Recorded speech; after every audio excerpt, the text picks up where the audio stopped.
We should have the heat on them to work in North Korea to get rid of that guy and the things that he's doing, number one. Number two, they need to realize they don't own the South China Sea.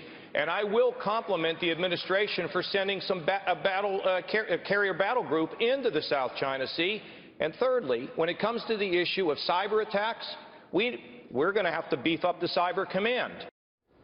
Ohio Governor John Kasich at last night's Republican debate on the need to pressure China to get their help reining in North Korea and its leader. South Korean officials say that cyber attacks from the north have doubled in the past month, and that's on the heels of news that North Korea launched 2 more ballistic missiles and a report from the state broadcaster that claims that Kim Jong Un has now ordered more testing. The U.S. has a big stake in what's happening between those two nations.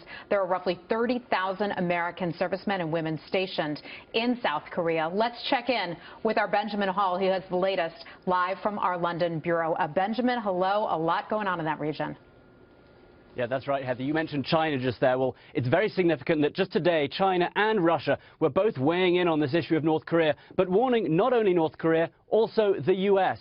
Today, also, new images were released of those war games between South Korea and the U.S., and it's these war games, as well as recent sanctions, to which the North has reacted so furiously, and which are taking place as North Korea continues to threaten nuclear attacks.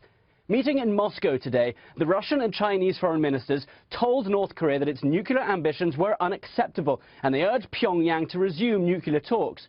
But their real message was aimed towards the U.S., as both countries condemned the possible deployment of an advanced U.S. missile defense system to South Korea. Speaking about the THAAD missile system, short for Terminal High Altitude Defense, the Chinese foreign minister issued a warning to the U.S., saying that their deployment will, quote, directly damage the strategic safety of China and Russia, will damage the strategic balance of the region, and will trigger a new arms race. Today, North Korean state television showed more images of their dictator Kim Jong Un watching the launch of these short-range missiles. They're known to have a large stockpile of these, and in recent months they've also tested long-range ballistic missiles. And it's these missiles which the missile defense system would be in response to. But of course, Russia and China seeing this very much as an encroachment on their borders and also a violation of their country's national sovereignty. So very interesting to see how all these players move ahead in the coming weeks.